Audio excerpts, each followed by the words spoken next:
현실적으로 보면은 모든 게 한 25만 달러 정도를 가리킨다. 그래서 25만에서 한 50만 달러 정도의 가격이 되지 않을까라고 저는 개인적으로 추측을 하고 있습니다. 악재 해소는 반대로 최고의 호재거든요.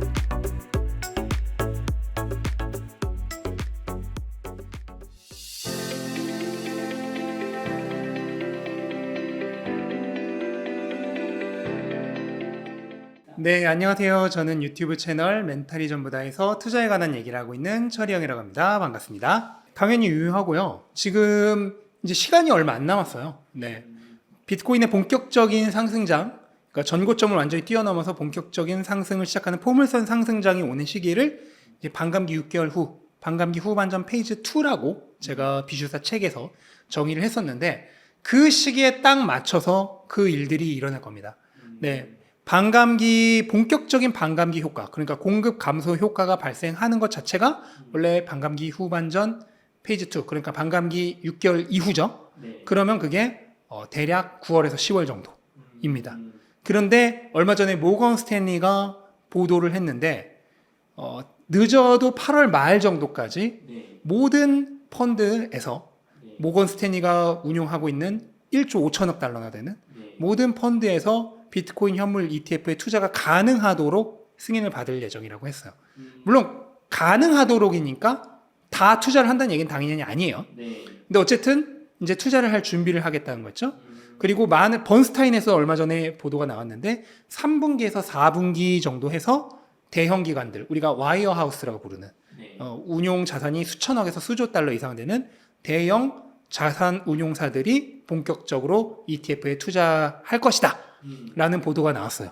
그러면 이 대형 기관들의 본격적인 ETF 투자도 3분기에서 4분기, 그러니까 9월, 10월이죠. 9월이 3분기의 마지막이고 10월이 4분기의 처음이니까 네. 이 시기에 일어난다는 거야. 이거 수요 충격이죠. 그렇죠. 그 다음에 지금 9월에 또 뭐가 있나요?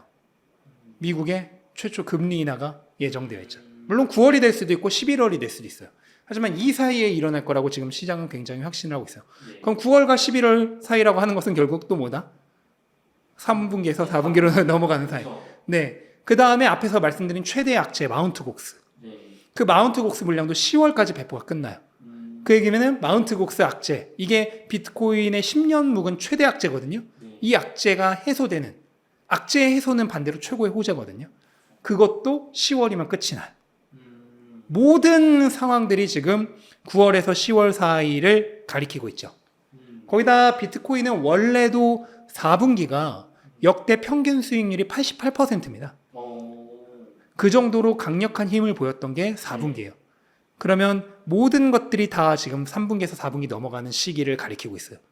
그 시기쯤 해서 지금 그때까지 아마 6개월 정도 될 이 박스권 행보를 마무리를 하고 이제 전고점 저항 영역을 완전히 벗어나서 본격적인 포물선 상승장이 시작되지 않을까라고 예상을 하고 있습니다. 네, ETF 때문에 조금 그 파급 효과가 먼저 왔던 건 맞아요. 결국 비트코인 가격은 공급과 수요에 의해서만 정해지는 자산이기 때문에 네, 수요 측면에서 ETF를 통해서 강력한 초반 유입이 있었기 때문에 첫 번째 이제 수요 충격이 한 번 있었던 거고, 그런데 이 ETF의 수요 충격은 그 한 번으로 끝나는 게 아닙니다. 초반에 이제 ETF에 투자를 하려고 대기하고 있었던 자금이 대거 한번 들어온 거죠. 그 다음에 지금은 약간 소강기를 겪고 있는 거예요. 근데 3분기, 4분기 넘어가면 이제 본격적으로 대형 기관들이 자산 평가가 다 끝나고 SEC 신청까지 끝나서 이제 펀드들이 ETF에 투자할 수 있는 상태가 돼요. 그럼 이때부터 또 2차 유입이 시작됩니다. 그럼 그때 또 한 번의 수요 충격이 있을 거예요. 그래서 ETF가 분명히 이번 사이클을 슈퍼 사이클로 만들어줄 키 플레이어인 건 맞아요. 네, ETF 효과는 아직 끝나지 않았고 앞으로도 올 것이고, 다만 1차적으로 1월에 ETF가 승인되면서 한 번 수요 충격이 먼저 있었다. 그래서 좀 상승이 초반에 가팔랐고 그거에 대한 후폭풍으로 또 행보도 그만큼 지금 좀 오래 가고 있는 거죠. 하지만 결국은 또 대형 기관들이 들어오기 시작하면은 결국 두 번째 수요 충격이 또 올 겁니다. 네, 일단은 현실적인 가격을 먼저 얘기하자면 비트코인 사이클이 지난번에 반감기 이후에 대략 8배 정도가 올랐어요. 근데 지난 사이클은 제가 올 때마다 말씀드렸던 것 같은데 중국의 채굴 금지로 인해서 사실 잠재 가능성을 다 펼치지 못한 사이클이에요.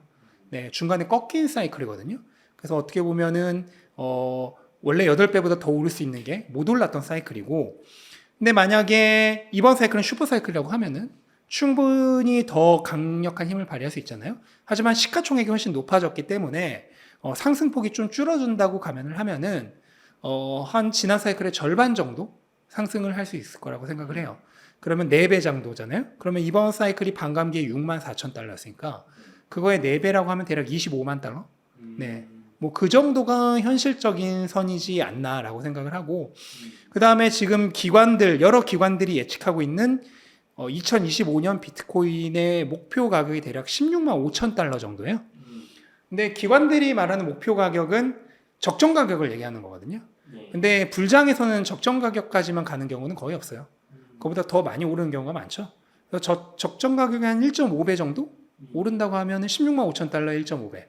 그것도 뭐 대략 25만 달러에 그 정도가 현실적인 가격이 아닌가라고 생각을 하고, 희망적인 걸로 보면은 저는 이번 사이클이 충분히 지난 사이클만큼 오를 수 있다라고 봐요. 왜냐면 지난 사이클은 원래보다 못했던 못난이 사이클이었고, 이번 사이클은 여러 호재가 겹쳐진 슈퍼 사이클이기 때문에 저는 지난 사이클만큼 충분히 오를 수 있다라고 보거든요. 그러면 지난 사이클만큼 오르면 8배가 오른다는 건데, 그러면 뭐 6만 4천 달러였으니까 그거 8배라고 하면 거의 50만 달러죠. 그 다음에 비트코인의 희소성을 기준으로 가격을 측정하는 스톡 투 플로우 모델이라는 게 있어요. 근데 그 모델로 보더라도 이번 사이클의 고점은 50만 달러 정도, 51만 3천 달러 정도로 보고 있거든요. 50만 달러 정도가 되겠고, 그 다음에 파워러라고 해서 멱함수 법칙이라고 해서 비트코인의 가격과 시간축을 모두 로그 차트로 만들어서 대수회기적으로 과거 가격 패턴이 앞으로 어떻게 전개될 것인가 라고 예측을 하는 그런 가격 예측 패턴이 있어요. 근데 그게 현재까지는 비트코인의 가격을 가장 잘 예측했던 모델이거든요.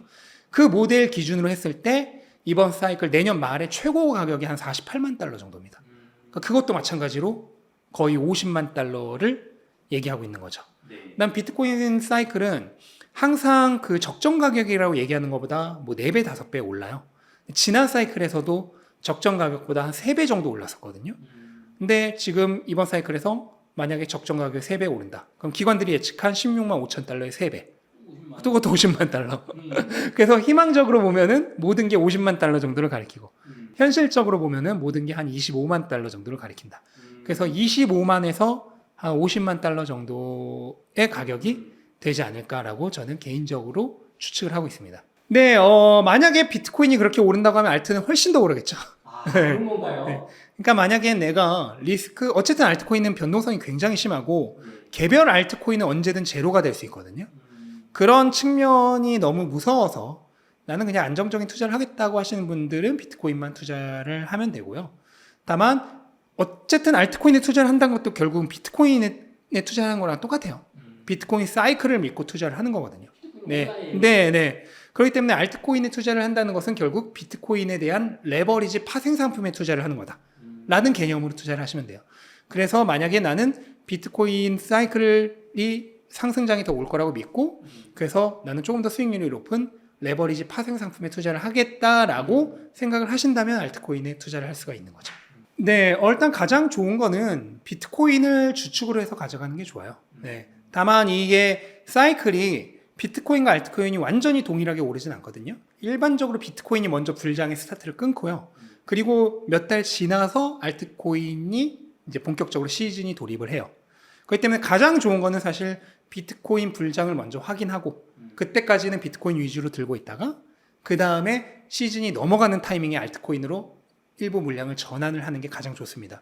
근데 그거는 어느 정도 좀 지식도 있고 트레이딩도 가능하신 분이어야지 원활하게 가능하거든요. 만약에 그게 어려우시다고 하면은 그냥 지금부터 알트코인을 너무 급하지 않게 천천히 소액으로 조금씩 그냥 모아가는 게 사실 가장 편한 방법이라고 할 수 있죠. 네. 그런 식으로 치면은 모든 자산이 다 폭락할 수 있죠. 네. 기관들은 결코 한순간에 모든 걸 내던지지 않습니다. 그거는 이제 공포에 질린 개인 투자자들이나 하는 거고, 기관들은 철저하게 규칙에 의거해서 투자를 하거든요.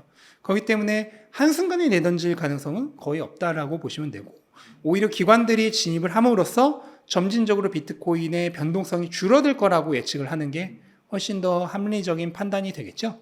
그래서 아직은 전체 비트코인 생태계에서 ETF들의 진입률이 한 4% 정도밖에 되지 않아요. 이게 아마 내년 정도 되면 10%까지 오를 것이라고 생각을 하는데 그 이후에는 변동성이 훨씬 줄어들 가능성이 높다라고 생각을 합니다. 근데 그 증상은 이미 나타나고 있어요. 이번 사이클에서 대략 하락폭이 고점 대비 20% 정도가 맥시멈이었거든요. 이번에도 한 23% 정도. 근데 지난 사이클은 30% 정도의 하락이 4-5번이었고 지지난 사이클은 40% 정도 되는 하락이 3-4번 있었습니다. 그런 걸 감안한다면 이미 변동성이 많이 줄어들었다. 근데 기관이 더 들어오게 되면 앞으로 더 줄어들 것이다 라고 보는 게 훨씬 합리적인 추측이 되겠죠. 네, 일단 현물 ETF가 승인되고 나서 최초 한 2-3달 정도에 집중적으로 유입이 됐고요. 그 다음에 전고점을 찍은 시점부터는 어느 정도 매수와 매도가 거의 균형을 이루는 상태였습니다. 그러다가 2분기 말, 그러니까 상반기 말이죠. 6월 말 정도에 좀 매도를 많이 했어요. 그러다가 다시 7월 들어서부터 또 매수를 하고 있습니다.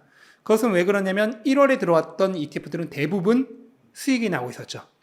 그러면 상반기 결산 전에 한번 수익을 확정을 지어야죠.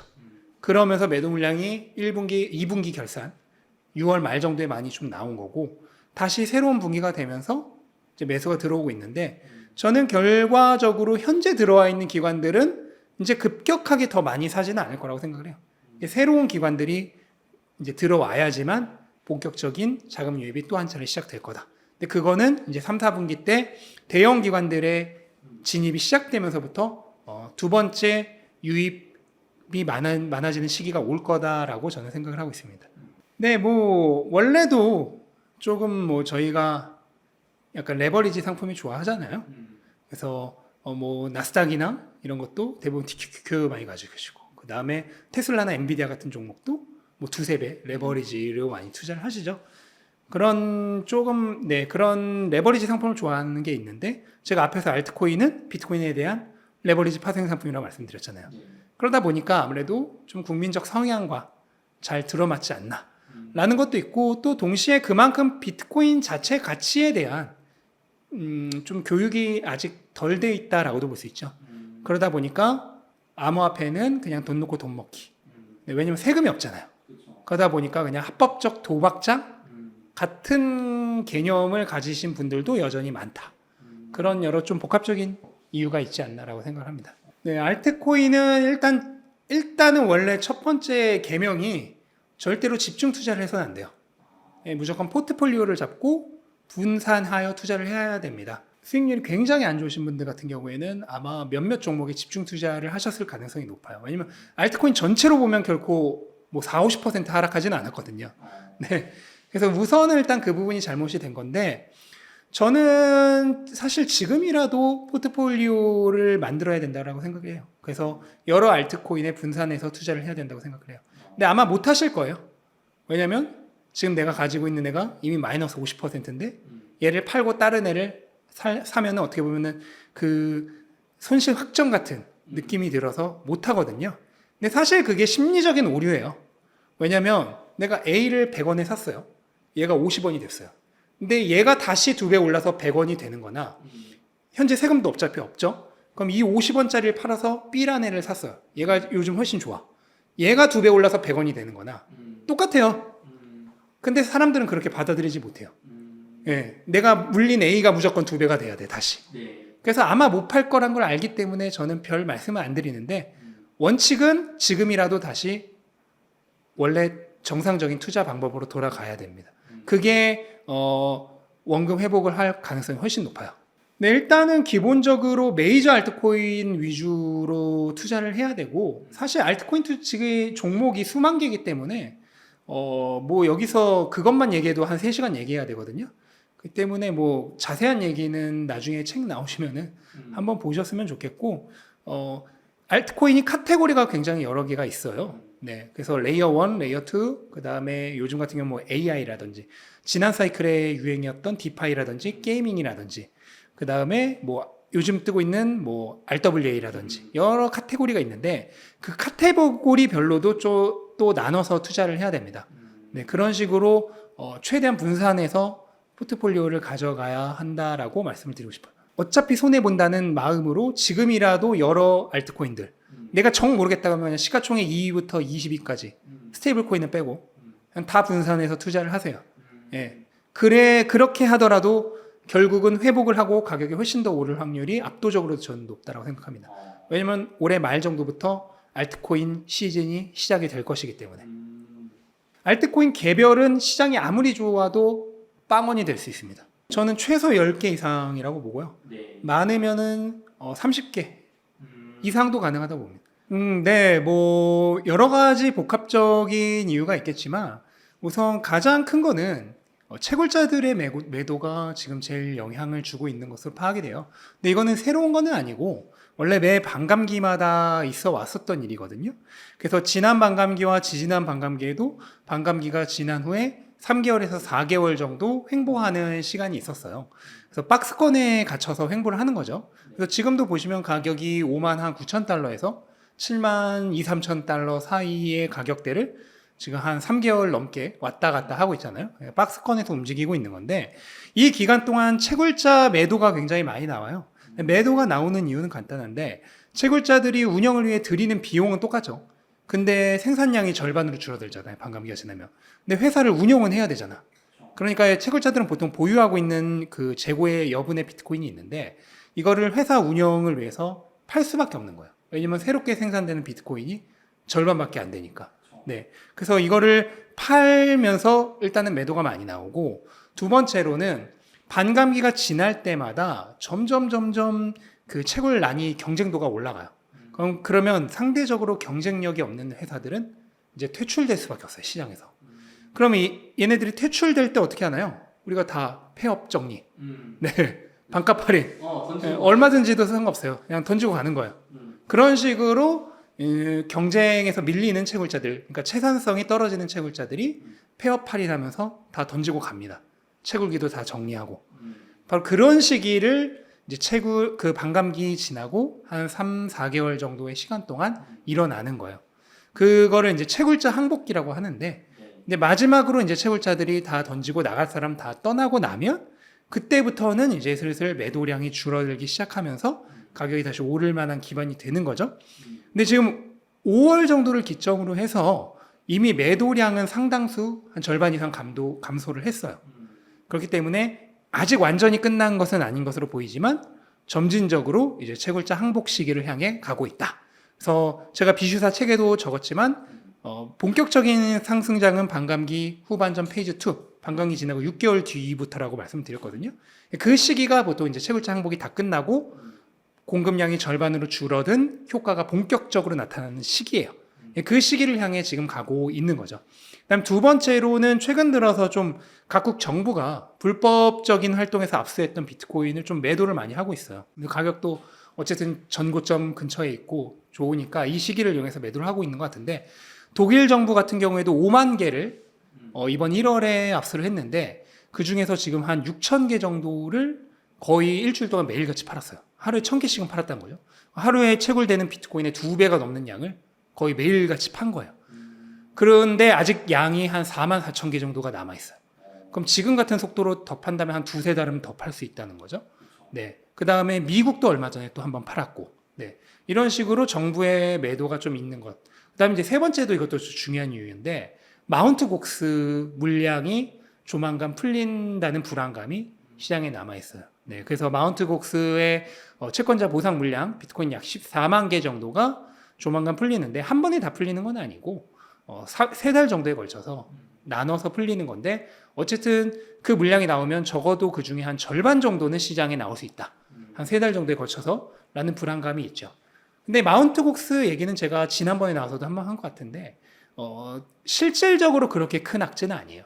왜냐하면 한 절반 정도인 7만 개가 3개월 정도에 걸쳐서 분할 매도된다고 하면은 뭐 하루에 대략 한 600개 정도가 매도가 되는 거거든요. 네. 근데 비트코인 지금 하루 거래량이 50만에서 70만 개예요. 그럼 600개라고 하는 건 하루 거래량의 0.1%거든요. 그러니까 시장이 전혀 소화 못할 분량이 아니죠. 그래서 실질적인 악재는 아니지만 그 투자자들의 심리를 굉장히 공포 심리를 자극할 수 있는 심리적 악재죠.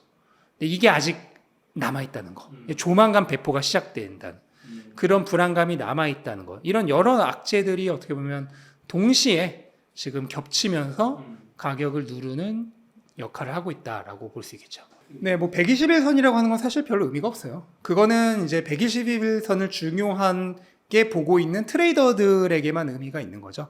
만약에 자신이 사이클 전체를 바라보는 투자를 한다. 사이클 전체를 바라보는 투자를 한다는 것은 3년 상승장의 초반부에 들어가서 본격적인 상승장이 오기 전까지 매수를 하다가 이제 본격적인 상승장이 펼쳐지면 홀딩을 하다가 이제 사이클 고점 신호들이 나올 때 분할 매도를 하는 방식이겠죠. 이렇게 중장기적인 사이클로 투자를 하는 사람이라면 뭐 100일 이평선이든 120일 이평선이든 200일 이평선이든 아무런 의미가 없는 얘기입니다. 다만 내가 단기 투자나 또는 뭐 단중기 정도 타임라인으로 투자를 하고 있다라고 하면 의미가 있을 수 있죠.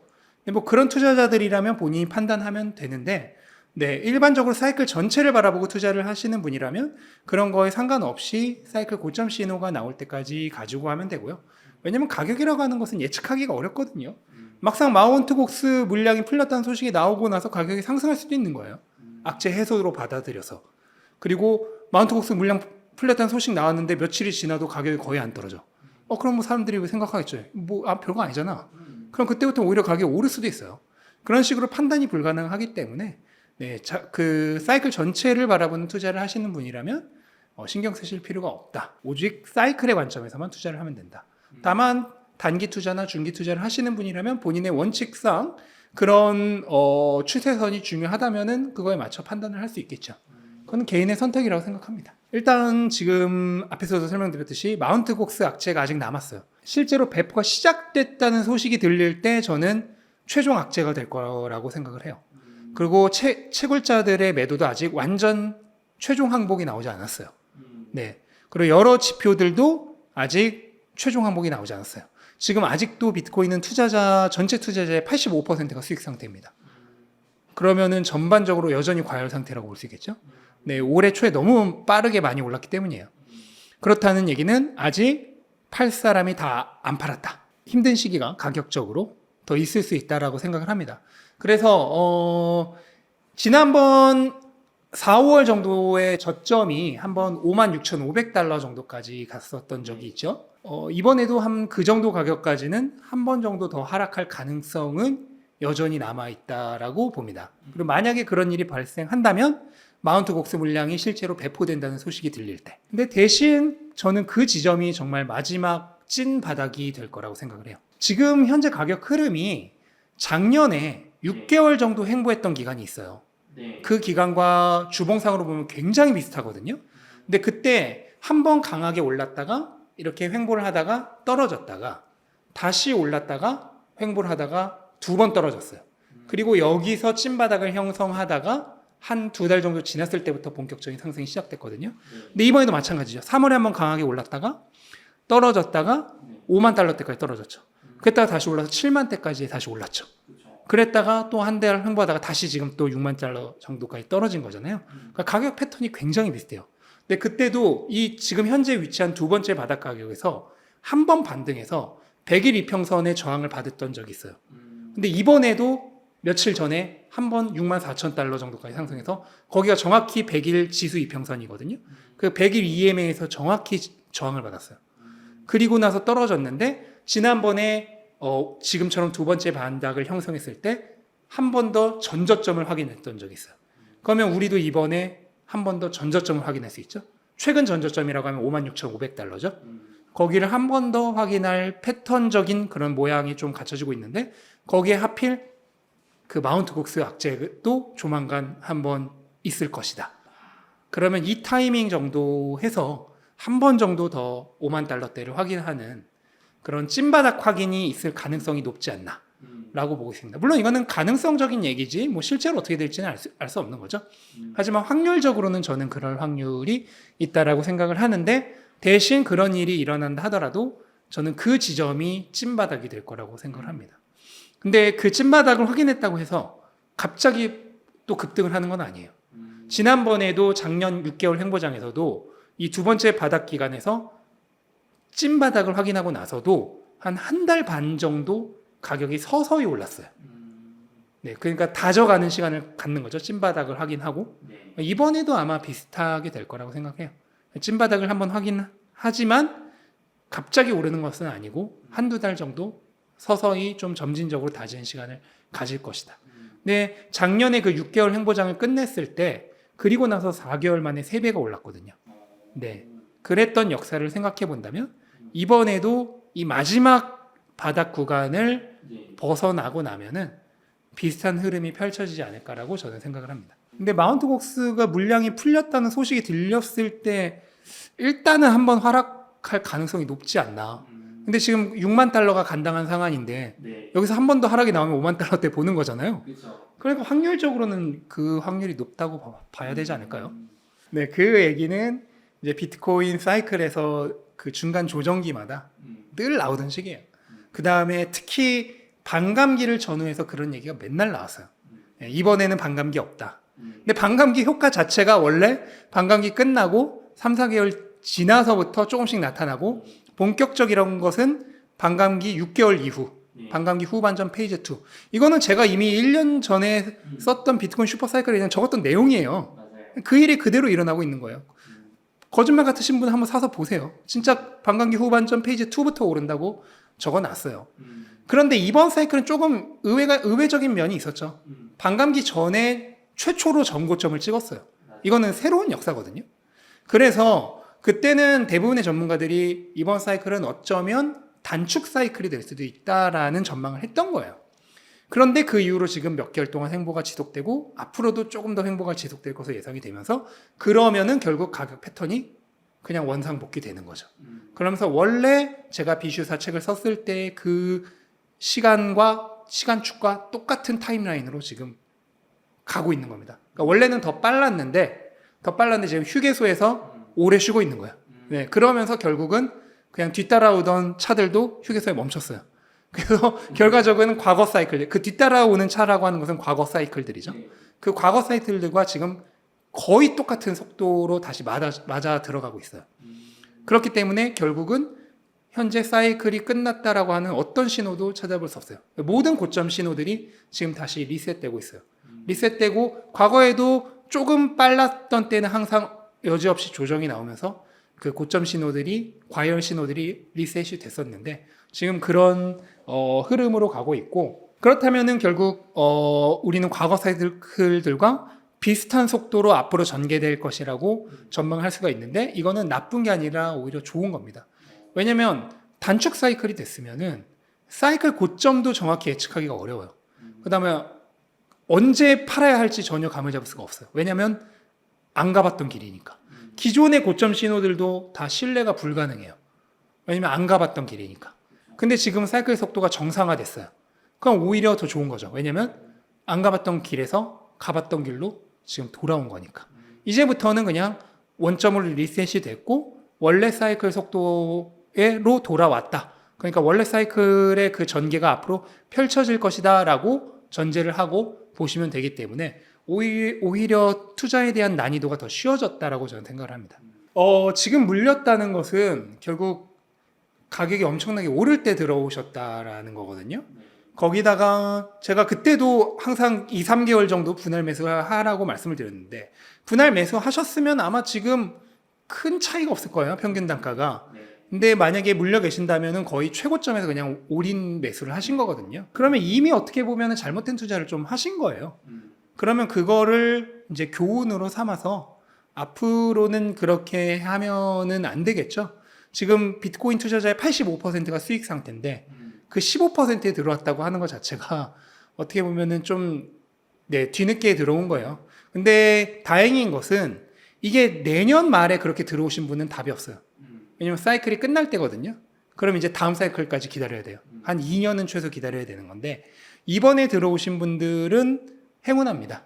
왜냐면 사이클 그냥 중간에 잠깐 쉬어가는 시간이에요. 그리고 사이클은 내년 말까지 아직 많이 남아 있습니다. 그리고 당연히 가격은 지금 가격은 이제 영원히 돌아오지 못할 정도로 갈 겁니다. 그러니까 걱정하지 않으셨으면 좋겠고 다만 지금껏 해왔던 대로 투자를 또 한다면은 앞으로도 아마 큰 재미를 보기는 어려울 거예요. 분명히 그런 분들은 이제 조금만 올라도 다시 팔 겁니다. 아, 드디어 원금 돌아왔다 이러면서 팔 겁니다. 그리고 나서 가격이 계속 올라요.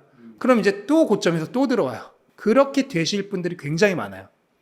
그러지 않으셨으면 좋겠어요. 네, 그거를 파악할 만한 어느 정도 근거 있는 내용들을 담아놨고요. 그래서 보시면은 아마 기본적인 지식은 얻으실 수 있을 건데, 또 이 사이클이라고 하는 게 살아있는 생물과 같아서 전반적으로는 비슷하지만 매 사이클마다 좀 세부적인 내용은 달라지거든요. 근데 그거는 사실 뭐 책을 쓰는 시점에서 2년 앞을 내다보고 쓸 수는 없었던 거기 때문에 그런 세부적인 것들은 계속 바뀔 수 있기 때문에 그것은 뭐 제 채널인 멘탈이 전부다나 여기 채널 오셔서 계속 이런 얘기들을 들으시면서 중간중간 바뀌어가는 시황들을 섭렵을 하시면 될 것 같습니다. 두 가지 정도 좀 의미가 있다고 생각을 해요. 하나는 확실히 비트코인은 글로벌 자산이다 라고 하는 점. 네, 대한민국의 자산이 절대 아니죠. 네, 글로벌 자산이고 네, 중화권에서도 관심을 많이 가지고 있다라고 하는 점이 의미가 있을 수 있겠고, 두 번째는 이 책이 저는 수출이 될 수 있었던 거는 결국 일찍 준비했기 때문이라고 생각을 해요. 네, 제가 이 책을 처음 쓸 때 그게 2023년 3월인데 그때 비트코인 가격이 2천만 원대였어요. 비트코인이 1억 찍었을 때 대비 한 4분의 1 정도 가격이었어요. 저는 그때부터 이 책을 썼거든요. 그럼 왜 그때부터 이 책을 쓸 수 있었냐? 비트코인 사이클이 올 거란 걸 알고 있었으니까. 그래서 앞으로 올 거란 걸 알고 있기 때문에 지금은 가격이 바닥이지만 그때부터 준비할 수 있었던 거예요. 근데 대부분의 작가님들은 이제 가격이 막 오르기 시작하고 화제가 되니까 그때부터 쓰기 시작했죠. 그러니까 저는 이 책이 딱 비트코인이 최고 화제를 찍을 때 이미 준비를 다 해놨으니까 바로 낼 수 있었는데, 다른 작가님들은 그때부터 준비를 하니까 어떻게 보면 좀 한 타이밍 지난 다음에야 좀 책을 낼 수가 있었죠. 근데 거기서 차이가 있다라고 생각을 해요. 그래서 저는 미리 준비했으니까 이 책이 시기적절할 때 나올 수 있었고, 그래서 화제가 됐고, 그래서 수출이 되었다라고 생각을 합니다. 근데 제가 지금 이제 또 암호화폐 쪽으로 다음 책을 준비하고 있어요. 그건 이제 알트코인 쪽 관련돼서 일 건데, 왜냐면 비트코인 사이클과 함께 비트코인 사이클이 본격화될 때 이제 알트코인 시즌도 시작을 하거든요. 근데 지금 알트코인 시장이 최악이에요. 맞아요. 예. 근데 왜 지금부터 제가 쓰느냐? 똑같아요. 이 책이랑 완전히 똑같아요. 최악일 때 앞날을 준비하는 겁니다. 왜냐하면 알트코인 불장이 올 거란 걸 확신하고 있기 때문에. 그래서 저는 지금부터 또 시작을 합니다. 그럼 이제 지금 분명히 이 영상을 보시면서 비웃으시는 분들이 있을 거예요. 왜냐면 제가 비트코인 책을 쓰기 시작할 때도 대부분의 사람들이 비웃었거든요.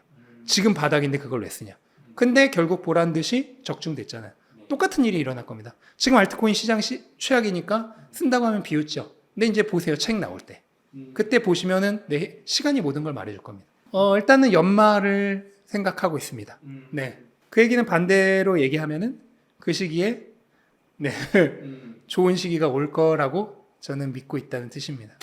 뭐 세계 3차 대전 일어나면은 다 끝이겠죠. 네. 근데 3차 대전이 일어나도 저는 오히려 비트코인 가격이 종국에는 훨씬 더 많이 올 거라 생각을 해요. 왜냐면 금은 내가 가지고 다니기 어렵잖아요. 네. 비트코인은 인터넷만 어딘가에 되면은 내가 가지고 다닐 필요가 없잖아요.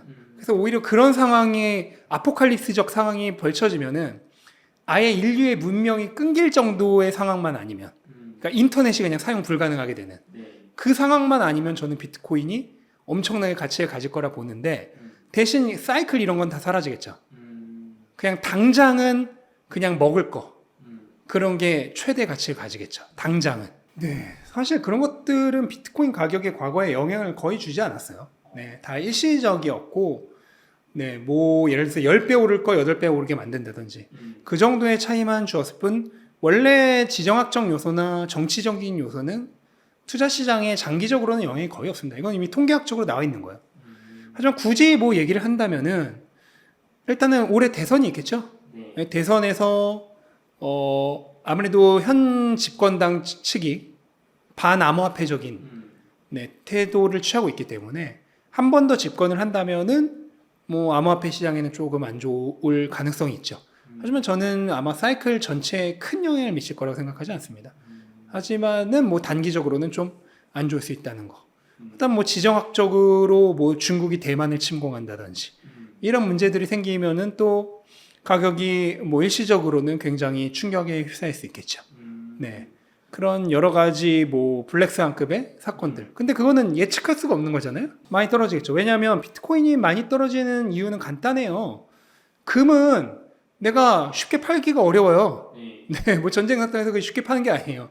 부동산을 전쟁 났다고 쉽게 팔 수 있나요? 못 팔아요. 근데 비트코인은 내 뉴스 보다가 전쟁 났다는 팝업이 딱 떠. 그럼 2초 만에 들어가서 팔 수 있거든요. 그쵸. 근데 비트코인은 일단 그런 거 뜨면은 그냥 무조건 사람들이 들어가서 다 판단 말이에요. 네. 그러니까 이 환금성이 너무나 쉽다는 게, 음. 네, 그 단기적인 가격 변동성에 굉장히 큰 요인으로 작용을 하는 거예요. 근데 사실 환금성이 크다는 것은 또 어떤 때 보면 장점이거든요. 1년 365일 시장이 돌아가잖아요. 그쵸. 그리고 주식 같은 경우는 팔아도 며칠 있다 받을 수 있잖아요, 돈을. 네. 근데 비트코인은 그냥 바로 뺄 수 있죠. 거기다 지구 반대편으로 몇 초 만에 옮길 수 있죠. 국적 필요 없죠. 그쵸. 그러니까 이렇게 엄청나게 디지털 화폐로서 환금성이 좋다는 건 사실 장점인데 대신 변동성이라는 측면에서는 단점으로 작용을 하죠. 변동성이 크게 일어나죠. 단기적으로. 간단해요. 네. 그런 상황이 오면은 우선은 화폐를 믿을 수가 없죠. 그럼 사람들은 결국 먹을 거라든지 또는 뭐 옷이라든지 이런 것들이 실질적인 화폐 역할을 하거든요.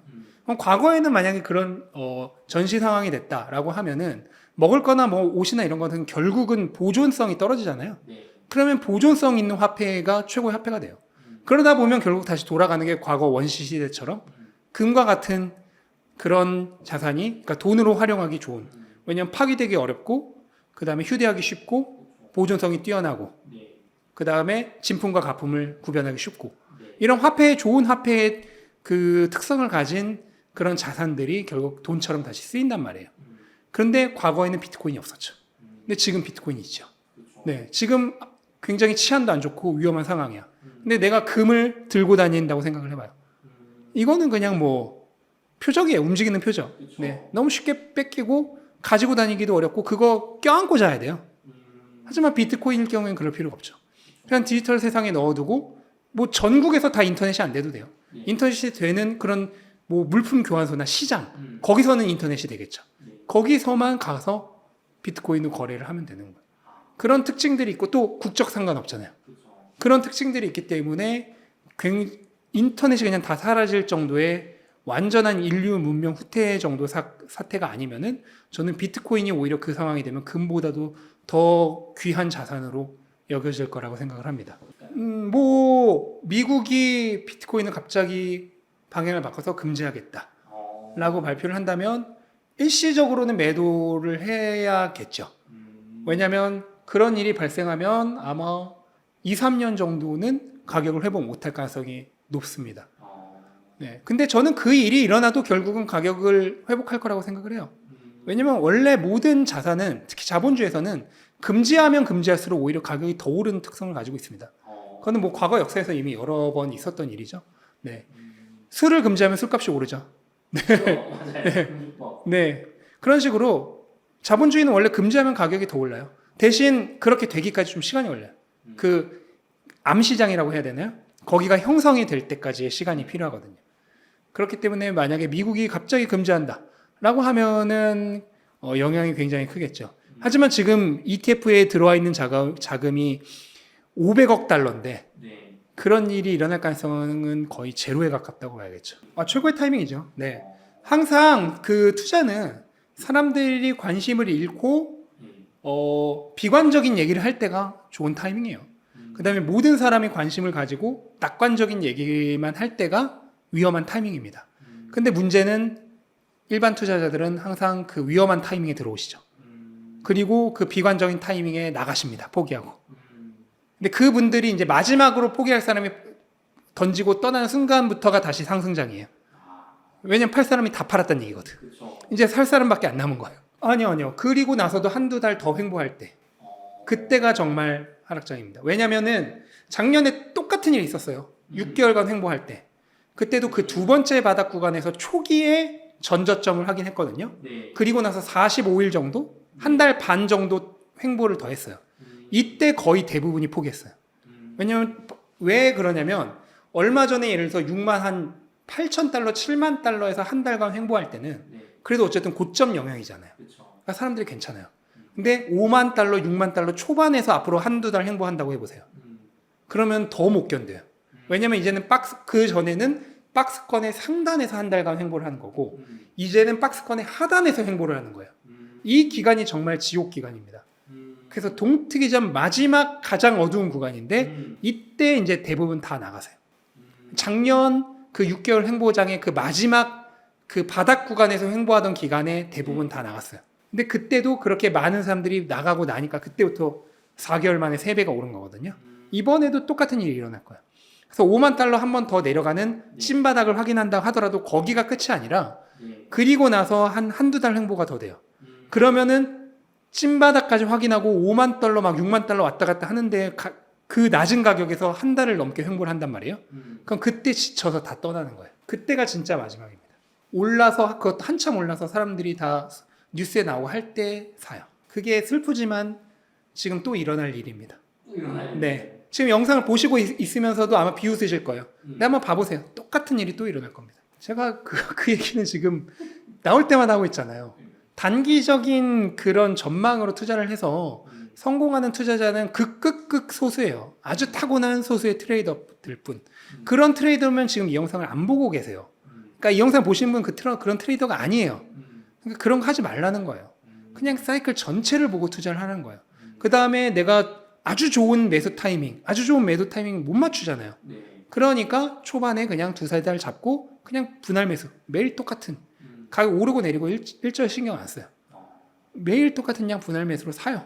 그 다음에 이제 나중에 제가 나와서 고점 신호에 대해서 얘기를 한다든지 할 때 그냥 분할 매도해요. 그럼 끝이에요. 너무 쉬워요. 근데 이 너무 쉬운 걸 말해봐야 어차피 요즘처럼 행보 계속되면은 욕하고 떠나요. 네, 그러니까 어차피 의미가 없어요. 그래서 제가 책이나 유튜브를 한 겁니다. 저는 어차피 90%의 분들은 그렇게 정상적인 투자를 못할 거란 걸 알아요.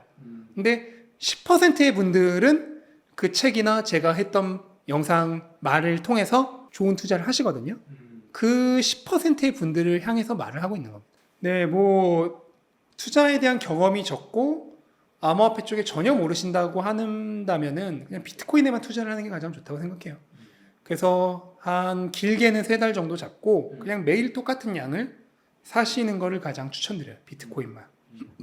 그 다음에 만약에 내가 어느 정도 투자 경험이 있고 암호화폐 시장도 조금 경험이 있다 하시는 분들은 한 알트코인도 20에서 30% 정도 섞어서 사면은 괜찮지 않을까. 네. 대신 알트코인은 절대 집중 투자를 해서는 안 되고 뭐 시가총액 2, 30위권 안에 있는 알트코인들을 나눠서 분할로 매수를 하시는 것을 추천드립니다. 알트코인이라고 하는 용어 자체는 결국은 해석의 문제예요. 그 알트가 얼터너티브잖아요. 대안이라는 뜻이거든요. 그 대안이라는 말 나온 것 자체가 비트코인의 대안이라는 뜻으로 나온 거였어요. 그렇기 때문에 결국 비트코인을 제외한 모든 코인이 알트코인이란 건데, 다만 현재는 이더리움 같은 경우에는 별도의 그 스마트 컨트랙이 된다는 그 별도의 영역을 인정해줘서 아예 새로운 뭐 카테고리로 본다고 하면은 뭐 다른 알트코인들이 어떻게 보면 이더리움에 대한 얼터너티브가 될 수도 있는 거죠. 그렇게 계산을 한다면은 뭐 나눌 수도 있겠지만 저는 기본적으로는 그냥 비트코인과 비비트코인으로 나누고 있습니다. 일단 지금 기관 투자자들의 관심도 자체가 이더리움에 대해서 크게 높지가 않아요. 그래서 만약에 이더리움이 거래를 시작을 했는데 지난번 이더리움 선물 ETF 런칭 때처럼 막상 거래를 시작했더니 자금이 안 들어와. 그럼 오히려 가격이 더 하락할 가능성도 있거든요. 네, 물론 자금이 많이 들어온다면 오르겠죠. 근데 그건 예측이 어려운 부분이 지금 좀 있고, 그 다음에 이번 이더리움 ETF가 약간 안 꼽는 찐빵 같은 느낌이 좀 있거든요. 이더리움 투자, 특히 기관 투자자들이 이더리움이 투자할 때 가장 핵심적인 부분이 패시브 인컴이에요. 그래서 이더리움이 일반적으로 한 4% 정도 그 스테이킹에 대한 이자가 있는데, 그러면 지금 미국 채권 수익률이 대략 4% 정도잖아요. 그러니까 미국 채권 수익률과 거의 비슷한 그런 패시브 인컴이 있는 그런 매력이 있어요, 이더리움에. 근데 ETF는 스테이킹을 뺐어요, 증권성 문제 때문에. 그러니까 스테이킹이라고 하는 기관들이 가장 매력적으로 생각하는 이더리움의 매력이 제거된 ETF예요. 그 점을 생각한다면은 이 이더리움 ETF의 효과가 어느 정도일지 조금 불확실한 부분이 있는 거죠. 솔라나는 지금 이제 2개 자산운용사가 ETF를 막 신청한 수준인데 네. 뭐 올해 안에 될 가능성은 거의 없다라고 전문가들도 보고 있죠. 그러니까 내년에나 되는 거기 때문에 네. 아마 만약에 내년에 된다라고 하면은 이번 사이클 최후반에 네. 알트코인 불장에 한번 불을 붙이는 기름의 역할을 하게 되지 않을까. 그 정도를 예측해 볼 수 있겠네요.